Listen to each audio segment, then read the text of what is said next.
ஏறக்குறைய ரஹ்மான் வந்து இண்டஸ்ட்ரிக்கு வந்து ஒரு 35 வருஷம் ஆக போகுது, 34 வருஷம் கரெக்டாக 35 வருஷம் ஆக போகுது.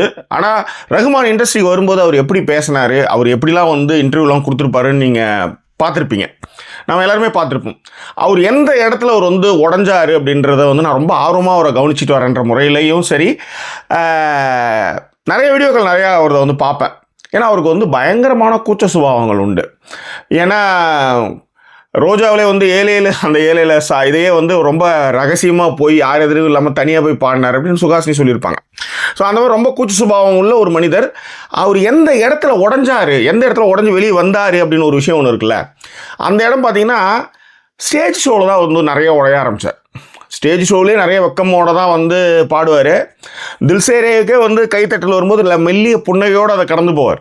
அவர் எப்பயுமே வந்து மற்ற எல்லா பெருமைகளையோ மற்ற விஷயங்களையோ ஒரு தலைக்கு ஏற்றிக்கோ மாட்டார். அப்படி இருக்கிறவர் வந்து என்னென்னா,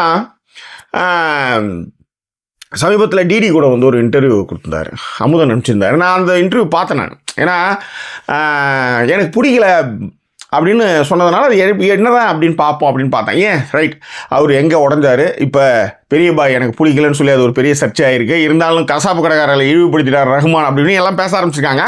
அது என்ன, அதுக்கான தாட் ப்ராசஸ், அது எந்த இடத்துல பிரச்சனையாச்சு என்ன அப்படின்றத கொஞ்சம் விரிவாக பார்க்க போகிறோம். அதற்கு முன்பாக ஜாக்கி சினிமாஸ் நேயர்கள் இந்த தளத்தை இதுவரை சப்ஸ்கிரைப் பண்ணுங்கள், லைக் கமெண்ட் ஷேர் பண்ணுங்கள். ஸோ விரிவான பார்வைக்கு ஸ்டே டியூன் வித் அஸ்.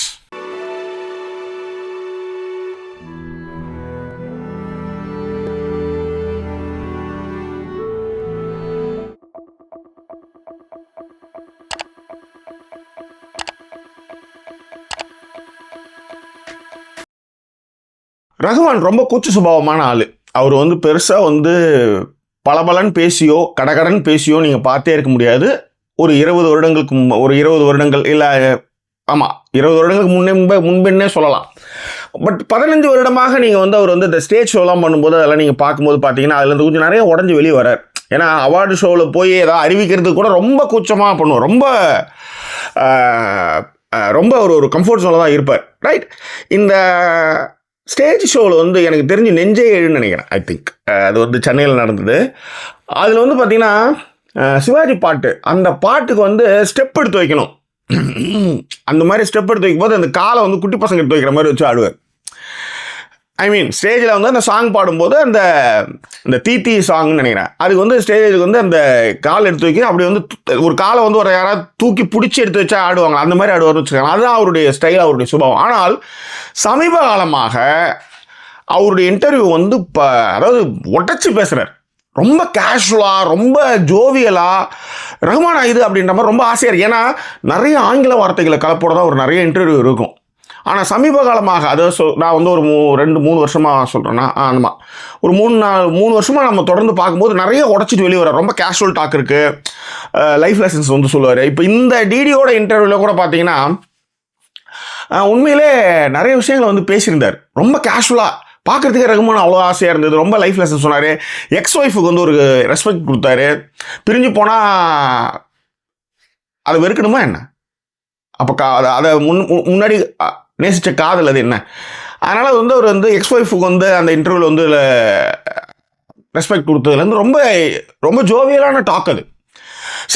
நீங்கள் ரொம்ப ஜோவியலான டாக்கில் ரொம்ப கவனிக்க வேண்டிய ஒரு விஷயம் என்னென்னா, சின்னதாக ஒரு விஷயத்தை நீங்கள் கட் பண்ணாலே போதும். இப்போ நான் வந்து ஒரு 2 மணி நேரம் ஒரு வீடியோ பேசுகிறேன். அந்த 2 மணி நேரம் வீடியோவில் ஒரு பகுதியை மட்டும் நீங்கள் கட் பண்ணிங்கன்னா அதனுடைய சாரம்சம் என்னென்னே தெரியாமல் போயிடும்.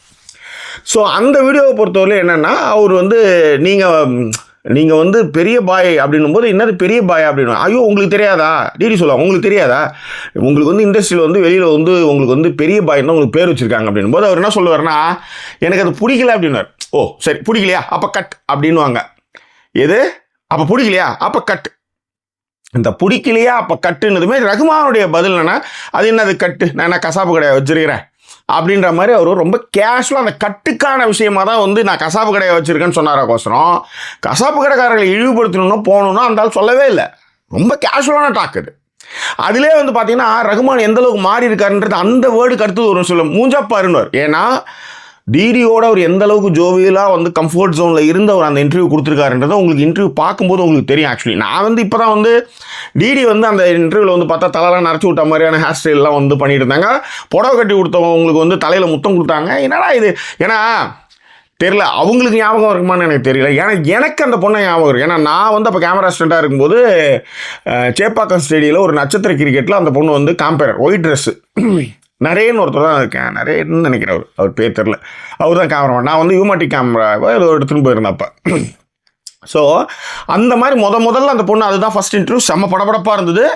யோசிச்சு பாருங்கள், ஒரு இண்டஸ்ட்ரியில் அந்த பொண்ணு வந்து நம்ம சின்ன பொண்ணை, குட்டி பொண்ணை, ஒரு 15 வயசு 15 வயசு இருக்கும் அப்போ வந்துருக்கு அந்த பொண்ணு இண்டஸ்ட்ரிக்கு வந்துச்சு. அதன் பிறகு இந்த புடவை கட்டி கொடுத்து முத்தெல்லாம் கொடுக்கும்போது இதெல்லாம் யோசிச்சு பார்க்குறேன், ரஹ்மான் வந்து மூஞ்சப்பார் அப்படின்ட்டார். ஸோ அந்தளவுக்கு வந்து ஒரு ஜோவியலாக ஒரு நம்மளுக்கு தெரியல, இவ்வளோ தூரம் ட்ராவல் பண்ணி வரோம்ல. ஸோ இதெல்லாம் பார்க்கும்போது நல்லா இருக்குது அப்படின்னும் போது பார்த்தா கடைசியில் வந்து நிச்சயமாக இது வந்து வச்சு செய்வாங்கன்னு எனக்கு தெரியும். ஏன்னா அது ரொம்ப கேஷுவலான டாக்கு. ஓகே, பெரிய பாயின்னும் போது என்னது பெரிய பாயா, ஆமாம் உங்களுக்கு இண்டஸ்ட்ரியில் இந்த மாதிரி தானே பேசிகிட்டு இருக்காங்கன்னும் போது எனக்கு பிடிக்கலன்னுமே, சரி பிடிக்கல கட்டு நான் என்ன கசாப்பு கடையை வச்சுருக்கேன் அப்படின்னு ரொம்ப கேஷுவலான டாக்கு. அந்த கேஷுவலான டாக் சொன்னதுக்கப்புறம் டிடியை பார்த்து ஒரு சொல்லுவார், மூஞ்சப்பாரன் அப்படின்னு. அது வந்து என்னென்னா ரொம்ப ரொம்ப ரொம்ப கேஷுவலாக எதிராளியோடு நம்ம பழகும்போது தான் அப்படியான ஒரு டாக்கே ஒன்று வரும். ஆனால் நம்ம ஆளுங்க என்ன பண்ணிட்டாங்க, அதை கட் பண்ணி கறிக்கடை சமூகத்து பாய்களை வந்து அவஜூறாக பேசிட்டாரு போயிட்டாரு அப்படின்னு இவங்க ஒரு ஆத்தாத்திட்டு இருந்தாங்க. அதில் வந்து தம்பி அண்ணன் அப்துல்லா எம்பி அவர்கள் வந்து மிக அற்புதமாக ஒரு பதிலை சொன்னார். என்ன சொன்னார்னா, அண்ணன் பாயின்றதை வந்து இங்கே யாருமே வந்து, அதுவும் தமிழ் இஸ்லாமியர்களுக்கு வந்து பாயின்னு சொன்னாலே பிடிக்காது, மச்சி மாப்பிள்ளை அப்படின்னு பேசுகிறதான் பிடிக்கும். பாயின்ற பேச்சுக்களை வந்து இங்கே இருக்கிறவங்க யாரும் விரும்ப மாட்டாங்கன்றது அவருடைய பாயிண்ட் ஆஃப் வியூ. அதையும் அவர் சொன்னார்னு வச்சுக்கோங்களேன். ஸோ அந்த மாதிரி ரொம்ப கேஷுவலாக வந்து சொன்னதை வந்து நம்மளால் எடுத்து வச்சு பண்ணிட்டாங்க. ஆனால் நான் இன்னொரு விஷயம் சொல்லட்டுமா, இளையராஜா ரசிகர்களுக்கு ஒரு அடுத்த இதில் வந்து ரஹ்மான் அடுத்த பாட்டு போட்டாங்கன்னா நிச்சயமாக அதில் வந்து ரஹ்மான் வந்து அவர் ரொம்ப அவர் ஒரு விஷயத்த சொல்கிறாருன்னா போகிற போக்கில் அடிச்சு விட்ற ஆள்லாம் கிடையாது. அதுக்கான காரண காரியங்களை அப்படி சொல்லுவார். நான் அதை தான் சொன்னேன் அப்படின்னு சொல்கிறதுக்கான எல்லா விஷயத்தையும் வச்சுருக்காரு. நிச்சயமாக இளையராஜா ரசிகர்கள் அதை பார்த்துட்டு வந்து பொங்குவாங்க. ஏன்னா ஒரு ஜேம்ஸ் கேமரானோடலாம் கம்பேர் பண்ணி வச்சுருந்தாரு. அந்த இன்டர்வியூ நான் பார்த்த ஃபுல்லாக செகண்ட் பார்ட்டில் ஃபுல்லாக வரப்போகுதுன்னு வச்சுக்காங்க. அதில் நீங்கள் அது தனியாக போகும். ஏன்னா சோஷியல் மீடியாவை பொறுத்தவரை ஏதாவது பேசி விடணும்ல, அந்த மாதிரி இடத்துல அது பற்றின்னு போகும். ஆனால் உண்மையிலே ரொம்ப ரொம்ப கேஷுவலாக பேசின ஒரு பாயிண்ட்டை எடுத்து அப்படியே கட் பண்ணி வச்சுக்கிட்டு கசாப்பு கடைக்காரர்களை பாய்கள்னால் அவ்வளோ கேவலமாக ஆச்சா போச்சா அப்படின்னு சோசியல் மீடியா பரபரத்துக்கிட்டு போயிட்டுருக்குன்னு வச்சுக்கோங்களேன். ஆனால் இந்த வீடியோவை ஒழுங்காக பார்த்தவங்களுக்கு அந்த அதனுடைய தாத்பரியம் என்னன்னு தெரியும், அதோட கான்டெக்ட் என்னன்னு தெரியும். ஸோ அதை தான் வந்து அவரு தான் பிடிக்கலன்னு சொல்கிறாரு. இசை புயல் வந்து அதை தான் சொல்லியிருக்காரு. ஆனால் நிச்சயமாக செகண்ட் பார்ட்டில் வந்து ஒரு பாட்டை ஏன் நான் வந்து ரொம்ப நாளாக எடுத்துக்கிறேன், ஏன்னா உடனே ஒரு விஷயத்தை ஒன்று பண்ணி கொடுக்குறேன் அப்படின்றது வந்து பண்ணுறாங்க நிறைய பேர். நான் அப்படி பண்ண மாட்டேன். ஒரு பாட்டை வந்து எடுக்கிறதுக்கு நான் ரொம்ப நாளாக ஆகும். ஏன்னா இப்போ ஒரு பாட்டு நீங்கள் எப்போ கொடுப்பீங்கன்னு போது நான் 6 மாதம் ஆகும்னு ஃபஸ்ட்டே உடச்சேன். அதை ரீசெண்டாக கூட வந்து நம்ம சுரேஷ் கிருஷ்ணா வந்து இன்டர்வியூ கொடுத்துருந்தார். அதில் வந்து புன்னகை மன்னனுக்கு வந்து பாட்டு வந்து எப்படி போட்டாங்க அப்படின்ட்டு ஒரு 5 நாளைக்கு ரூம் புக் பண்ணிவிட்டு சிச்சுவேஷன்லாம் சொல்லிவிட்டு இவங்க பாலச்சந்திரலாம் மதுரை கோயிலுக்கு போயிட்டு திரும்ப வரதுக்குள்ள ஒரு எல்லா பாட்டும் போட்டார். அது வந்து ஒவ்வொருத்தவங்களுடைய ஸ்டைல். இது இவருடைய ஸ்டைல், ரஹ்மானுடைய ஸ்டைல். ரஹ்மான் ஏன் அதை வந்து இவ்வளோ நாள் எடுத்துக்கிறாரு, மொதல் பாட்டு எப்போ கொடுப்பீங்க அப்படின்னு கேட்டால் 6 மாதம் அப்படின்றது காரணம் என்ன அப்படின்னா, இப்போ உதாரணத்துக்கு வந்து நம்ம நிதிஷ்டி மகாதேவன் அவங்க தானே அந்த இந்த பாட்டெல்லாம் பாடினாங்க, கண்ணோடு காண்பதெல்லாம் தலைவா ஏதோ சொல்லியிருக்காரு, பாடுங்கன்னு பாடியிருக்காங்க. பாடி முடிச்சுட்டு அவங்க வந்து கிளம்புனதுக்கப்புறம் அவங்களுக்கு வந்து இப்படி ஒரு பாட்டு வரும்னு அவங்களால எதிர்பார்க்கவே இல்லைன்றாங்க. அவங்க என் வாழ்க்கையில் நான் பாடினது தானா இது அப்படின்ற மாதிரி. இது விடுங்க, நித்யஸ்ரீ அவங்க வந்து கர்நாடக சங்கீத பேக்ரவுண்டு அவங்க ஏதோ ஒன்று பாடினாங்க, இவர் எடுத்து போட்டார் பண்ணிட்டாரு, ஓகே. ஆனால் எம்எஸ்வி யோசிச்சு பாருங்க, எவ்வளோ பெரிய ஜாம்பவான். அவர் வந்து பாட்டு பாட சொல்கிறார். பாட்டு பாடு சொன்னால் என்னவோ பாடுங்க அப்படி இந்த மாதிரிலாம் பாடணுன்ற மாதிரி சொல்கிறாரு. இவரும் பாடிட்டாரு. பாடினதும் வந்து ஓகே அப்படின்னு அனுப்பிச்சிட்டாரு. பாடினப்பட்ட ஒரு ரெக்கார்டை அவங்க வந்து திரும்ப கேட்கவே இல்லை. அவங்க காலத்தில் வந்து உடனே வந்து டேக்கு போனதை வந்து திரும்ப ரிவைண்ட் பண்ணி அந்த என்ன பாடியிருக்காங்கன்னு கேட்பாங்க. இதில் கேட்காம அனுப்பிச்சிட்டாரு. சரி பாட்டு பிடிக்கல பொழுது நம்மளை அனுப்பிச்சிட்டாரு பொழுதுன்னு நினச்சிட்டாரு எம்எஸ்வி. ரஹ்மான் வந்து பாஸ்கி இன்டர்வியூவில் சொல்லியிருந்தார், ரொம்ப அற்புதமாக இருந்தது. அந்த வீடியோ நான் எத்தனை வாட்டி பார்த்தேன்னு எனக்கே தெரியல. அப்போ எனக்கு எஸ்பிபி ஐயா கிட்ட என்னன்னா, அவர் வந்து அப்படியே கொஞ்சம் அங்கே நடந்தது அப்படியே பேசுவார். உதாரணம் தங்கத்தாமரை மகளம் அப்படிலாம் பாடுங்க அப்படின்லாம் சொன்னார்னு சொல்லுவார். அந்த மாதிரி வரான ஒரு ஆள் எனக்கு ரொம்ப ஆச்சரியம். உண்மையிலே எம்எஸ்வி ஐயா வந்து பாட்டு பாடிட்டு ஒரு நாள் சங்கமம் பாட்டு ரிலீஸ் ஆகுது. அலால கண்டா அந்த சாங்கை கேட்டதுமே அவரால் மிரண்டு போயிட்டாராம். நான் தானே அப்படி பாடினேன் அப்படின்ற மாதிரி. அந்த மாதிரியான கிரியேஷனுக்கு சொந்தக்காரர் ரஹ்மான். அதனால் அவர் அந்த டைம் எடுத்துக்கிறார். ஏன் வந்து அவதார் எடுக்கிறதுக்கும் டைட்டானிக் எடுக்கிறதுக்கும் அப்படி எடுக்கணும், அவ்வளோ மெனக்கிடணும்? அது காலத்து ஏன்னா ஒன்று கிரியேட் பண்ணிட்டோன்னா அவ்வளோதான். அது அதுக்கப்புறம் அதை வந்து நீங்கள் வந்து ரீக்ரியேட்லாம் வந்து ரொம்ப பண்ண முடியாது. அப்புறம் வந்து கஷ்டப்படுறதுக்கு நம்ம கூடுமான வர நம்ம பெஸ்ட்டை வந்து கொடுத்துடணும் அப்படின்ட்டு அவர் வந்து பாடல்களுக்கு நேரத்தை எடுத்துக்கிறார்.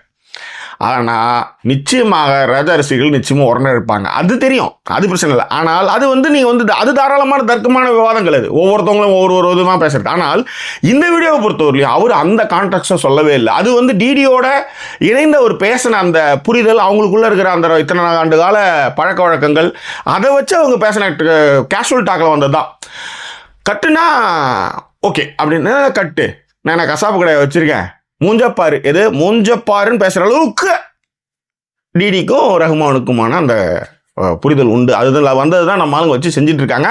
பட் இருந்தாலும் நம்ம அதை பார்த்தோன்றதுனாலையும் அதை வந்து அதுக்கான விமர்சனத்தையும் இதற்கு இவ்வளோ விஷயங்களும் இன்னும் அடுத்தது அவர் வந்து இதெல்லாம் மாட்டுவதை நம்ம சொல்லியிருக்கோம். ஏற்கனவே சங்கிகள் வந்து முஸ்லீம்கள் அப்படின்னாலே வெறுப்பாளர்கள் அப்படின்ற மாதிரி வந்து அவங்க வந்து ரீக்ரியேஷன் பண்ணிட்டு இருக்காங்க. இவர் வந்து அந்த சிவாஜி படத்துக்கே வந்து ஒரு சேஃப்டிக்காக வந்து பண்ணது தான் வச்சுக்காங்களேன்.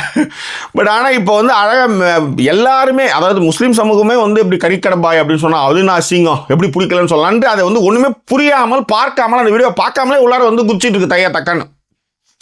அதனால தான் இதில் இருக்கிற விஷயங்கள் நான் சொன்னேன். இதில் இன்னொன்று இவங்களுக்கு எல்லாம் எப்படின்னா, ஒருத்தன் அப்படியே அமைதினா அமைதியாகவே இருக்கணும், அவன் கொஞ்சம் கூட மாறிடக்கூடாது. அது ஒன்றும் இல்லை, இந்த வீடியோவில் நான் பார்க்கும்போது எக்ஸ்வைஃப்க்குலாம் அவர் வந்து தேங்க்ஸ் சொல்லிட்டு இருக்காருங்க. அதெல்லாம் ஒரு நல்ல விஷயம் அதெல்லாம் ஆக்சுவலி. ஸோ அதெல்லாம் வந்து அதான் சொல்கிறேன், ஒருத்தன் இன்ட்ரோவர்ட்னா அவன் இன்ட்ரோவர்ட்டாகவே இருக்கணும். அவன் கொஞ்சம் மாறிட்டானா நீ எப்படி மாறின பார், உன்னை கேள்வி கேட்குறேன் அப்படின்ற மாதிரி உனக்கு உள்ளார வந்துடும் வச்சுக்காங்களா. அதுதான் மேட்ரு. பட் எனிவே நியாயமாக ஒரு விஷயம் நடந்து அதை வந்து நீங்கள் வந்து அந்த கான்ட்ராக்டாக சொல்லியிருந்தாருன்னா நீங்கள் தாராளமாக வச்சு செய்யுங்க, அதில் எந்த மாட்டு கருத்துலாம். ஆனால் அவர் அந்த கான்டெக்ஸ்ட்டில் சொல்லவே இல்லைன்றதுக்கு தான் நான் இந்த வீடியோவே இப்போ மேக் பண்ணேன். ஸோ ஜாக்கி சினிமாஸ் ரசிகர்கள் இது குறித்தான விஷயங்களையோ இல்லை இந்த வீடியோக்குள்ளேயோ நண்பர்கள் ஷேர் பண்ணுங்கள். வேறு என்ன இது குறித்தான உங்கள் கருத்துக்களை பின்னோடங்களை தெரிவிப்படுங்க. வேறு ஒரு எபிசோட் உங்களை நான் சந்திக்கிறேன். ஒரு நன்றி கூறிய ஜாக்கி சேகரன். வணக்கம்.